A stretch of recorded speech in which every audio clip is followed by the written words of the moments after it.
Hi everyone, this is Mishti from Mishti's Bong Kitchen and I am also known as Kajri। और आज मैं आप सबके साथ इस वीडियो में कुछ बहुत ही इम्पॉर्टेंट टिप्स शेयर करने वाली हूँ for all those who are going to participate in Foodshala season 9। I have participated in Foodshala season 8 last year और मैं सेमीफाइनलिस्ट रह चुकी हूँ और इसीलिए आज मैं यहाँ पे आप सबके साथ from my experience from last year मैं आप सबके साथ टिप्स शेयर करने वाली हूँ, अपना खुद का एक्सपीरियंस शेयर करने वाली हूँ जो कि आई होप आप सबको हेल्प करे एंड थोड़ा सा आपका कॉन्फिडेंस बूस्ट करे और आपको पहले से ही प्रिपेयर करे कि जब आप ऐसे एक रियलिटी शो में पार्टिसिपेट करते हैं so what all things that you have to keep in your mind and what all things that you can actually avoid. So basically I'm going to share a lot of tips with you and I hope it helps. So wish you all very best for Foodshala season 9 and I'm excited to see all the participants this year and wish you all the very best.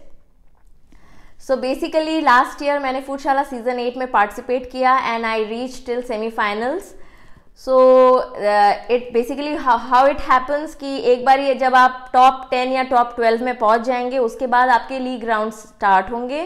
League rounds में आप अपने opponent के साथ contest करेंगे and if you win you will go to the next level. ऐसे कर करके आप क्वार्टर फाइनल्स में आएंगे, देन सेमीफाइनल्स में आएंगे and if you win semifinals you will definitely go to the finals.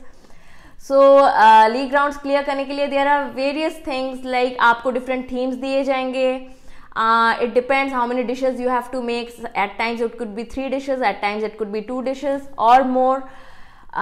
So it all depends. तो आपको क्या करना है, आपको फर्स्ट थिंग जो है आपको प्रीवियस ईयर्स के फूडशाला यूट्यूब में देखना शुरू कर देना चाहिए जिससे कि आपको काफ़ी सारी टिप्स मिलेंगी। Secondly, if you want to be a part of such a cooking reality show, be it Foodshala or any other, you keep watching such reality show videos, it will give you lot of ideas. उसके बाद जब आप actually में ऐसे एक reality show में पहुंच जाते हैं so it's a very very different feeling and experience. It's not just cooking in your kitchen or for just any competition. आप जब इतने सारे कैमरा के सामने होते हैं and there are so many people and so much of pressure built up और जैसे ही वो लोग बोलेंगे कैमरा रोल एक्शन तो क्या होगा, आप सडनली शायद पैनिक कर जाएं, आप सडनली शायद भूल जाएंगे oh what am I suppose to do. So उसके लिए आप मेरा यही टिप रहेगा कि आप अपने आप को बहुत ज़्यादा काम रखिए। जो भी आपको हेल्प करता है, इफ़ इट इज़ सम मंत्रा और एनीथिंग दैट यू फॉलो जो कि आपको शांत रखने में, काम रखने में, पीसफुल रखने में हेल्प करे, आप उसको ज़रूर कीजिए। And the moment then your time starts you just focus on कि आपको कैसे, आपने क्या सोचा है बनाने के लिए और आपको इसे कैसे एकम्प्लिश करना है अच्छे से। सो पहला मेरे एक्सपीरियंस से जो पहला टिप है वो है कि आपको हमेशा आपके साथ, आप जहाँ से भी आपके इंग्रेडिएंट्स ले रहे हैं, आपने जो भी अपने डिश के लिए सोचा है, आप हमेशा एक्स्ट्रा कैरी कीजिए। Do not just get very limited stock of your ingredients और फूड और योर मैरिनेशन और what ever it may be.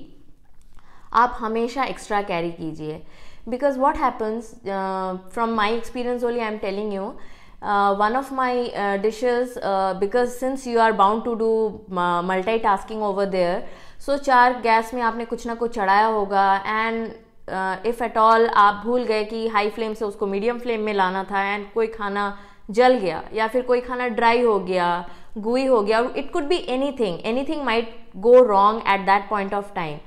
सो उस टाइम पे क्या होगा, आपको जज बोलेंगे, वहाँ पे शेफ बोलेंगे कि you have to repeat this dish. You will get panic if you do not have the ingredients with you then. So उसके लिए क्या करना है, आपको हमेशा सब कुछ जो जितना आप बना रहे थे उसका डबल या फिर उससे भी ज़्यादा आप थोड़ा सा वहाँ पे लेके जाइए so that if anything goes wrong you have enough again to do it, cook it or whatsoever it may be. Secondly, आप किचन रूल्स बहुत ही ज़्यादा अपने ध्यान में रखिए कि what are the hygiene rules and the kitchen rules that you have to follow. अगर आप उनमें से कोई भी गलती करेंगे तो आपको नेगेटिव पॉइंट्स मिलेंगे या तो आपको पेनल्टी मिलेगा। अब लास्ट ईयर हमारे लिए ट्विस्ट था कि फॉर एवरी गलती देयर वाज अ पेनल्टी। और पेनल्टी क्या होता है, आपको 5 मिनट खाना बनाने नहीं देंगे, आपको कुक ऑफ टाइम मिलेगा, जिससे कि क्या होगा, you are losing the time, the other contestant is still cooking, so the other contestant gets a benefit over you. So उसे अवॉइड करने के लिए क्या कीजिए, आपको जब स्टार्टिंग में सारे रूल्स बताए जाते हैं, एक तो आप उसे बहुत ध्यान से सुनिए और उसे फॉलो कीजिए। Secondly, there are some basic hygiene and kitchen rules which also you have to keep in mind when you are part of such a reality show. घर पे आदत हो सकती है किसी की कि हम स्लैब में फटाफट धनिया पत्ता चॉप कर रहे हैं या कोई भी वेजिटेबल चॉप कर रहे हैं। Do not do such mistakes in such a show. Always use a cutting board, a chopping board, proper knives, napkins for wiping your hand. Do not just wipe your hand in the apron. उससे तो आपको definitely negative marks मिलने वाले हैं।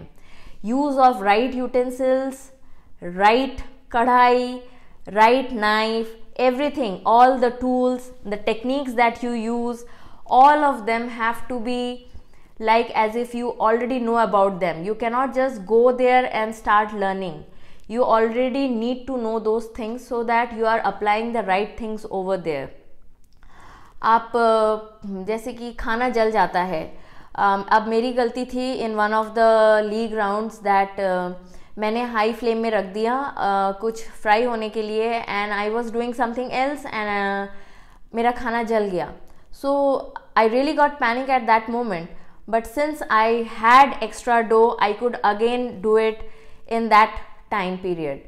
So there are many things kitchen rules mein, one of my opponent got a penalty, so I am just sharing it with you all so that these mistakes you can avoid and it will save your time. So जैसे हम लोग भाग के जाते हैं और हम लोगों ने फ्रिज से कुछ निकाला और फ्रिज को हमने सोचा कि हमने लगाया, बट हमने फ्रिज पूरी तरीके से बंद नहीं हुआ और हम वापस से आ गए अपने कुकिंग स्टेशन में और हमने कुकिंग स्टार्ट किया, but then they are watching you, it's a live show going on, so they are watching you through the cameras. सो क्या होगा, वो लोग आपको वहीं पे रोक देंगे कि आपने फ्रिज बंद नहीं किया और आपको एक पेनल्टी मिल जाएगा, आपको 5 मिनट्स का कुक ऑफ मिल जाएगा, तो आपका टाइम वेस्ट हो रहा है। So these are very very small things that you have to keep in your mind which will help you going forward. So these are all the basic kitchen rules that you have to follow. Then one of the tip is you have to carry extra food.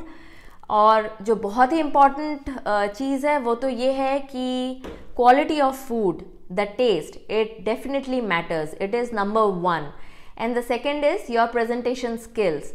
Presentation skills improve करने के लिए आप various YouTube videos देखिए, insta pictures देखिए, उससे आपको बहुत सारे आइडियाज़ मिलेंगे.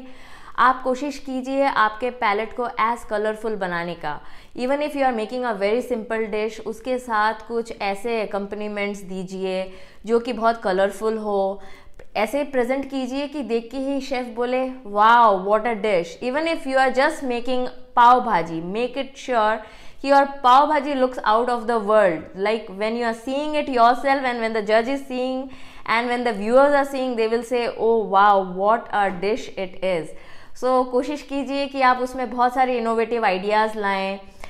In that restricted time it's really difficult, so that's why you keep practicing at home various ways of presenting a dish. उसके side dishes क्या हो सकते हैं. However, your main dish will be the qualifying dish. उसी का taste matter करता है, but at the same time, if you are trying to present it with your side dishes, you make sure even the side dishes are good enough. So these are the tips that I could think right now from my experience. Yeah, one more. ऐसी कोई भी गलती नहीं कीजिए कि आप जब खाना प्रेजेंट कर रहे हैं जज के सामने, so गलती से उसमें suppose you made a kebab using a toothpick and गलती से उसमें कोई टूथपिक रह गया हो. अगर ऐसा करेंगे तो it will lead to disqualification, because this is something as a chef you would not like to do it if you are in a restaurant और any place where you are serving food to others. So these are very basic things. कोई भी plastic का use आप ऐसे कीजिए कि गलती से भी उसमें प्लास्टिक ना चला जाए. एंड अगर आप माइक्रोवेव यूज़ कर रहे हैं वहाँ पे जैसे कि आपको ओवन दिए जाएंगे, now that oven will be so different from the one that you have at home. Even if you know the settings, उसको अचानक से स्टार्ट करके वहाँ पे ओवन को यूज़ करना कुड बी वेरी डिफ़िकल्ट। सो जैसे ही शो शुरू होगा उसके पहले आपके पास टाइम होगा कि आप वहाँ के मैनेजमेंट से पूछ लीजिए कि इस ओवन को इस सेटिंग में अगर मुझे चलाना है तो what is it, and you learn it before the show starts, then it is going to save lot of your time using that oven. Induction भी आपके घर जैसा ही होगा, but maybe the knobs are different, the direction of the induction would be different than the one that you use at your home. सो आप क्या कीजिए, वहाँ पे खड़े होके विजुअली आप अपने आप को मेंटली प्रिपेयर कीजिए कि okay if the knobs are on the right hand side, so how you are going to manage it if at all you are using at your home on the left hand side. So those are few things, for few preparations that you have to do there before your show starts. You will keep everything in place, the knives that you will be using, the napkins, the utensils, अगर कोई plate चाहिए आपके dough के लिए, अगर marination के लिए कौन सा चाहिए, everything you will keep in such a way that you just know where it is, and जब आपको वो बनाना पड़े तो आप फटाफट वहाँ से लेंगे and you will just start doing it. So there are a lot of things to talk. As I speak now, I am just regaining all that, recollecting basically my experience from last year, and I am just sharing it, whatever I could remember right now. If there is anything more, I will be again coming up with all those tips. Do not worry at all, you will just enjoy the show once you are there. It's a very, very different experience, and I wish you all the very best. And I would be watching you all in Foodshala season 8, and I hope these tips definitely helps you in some way. So all the best, and if you liked my video, kindly subscribe to my YouTube channel Mishti's Bong Kitchen. I keep sharing my recipes as well, so stay tuned. Subscribe to my channel by clicking on the subscribe button, and also do not forget to click on the bell button, then you will get a notification whenever I am uploading a video. And thank you so much. Bye bye.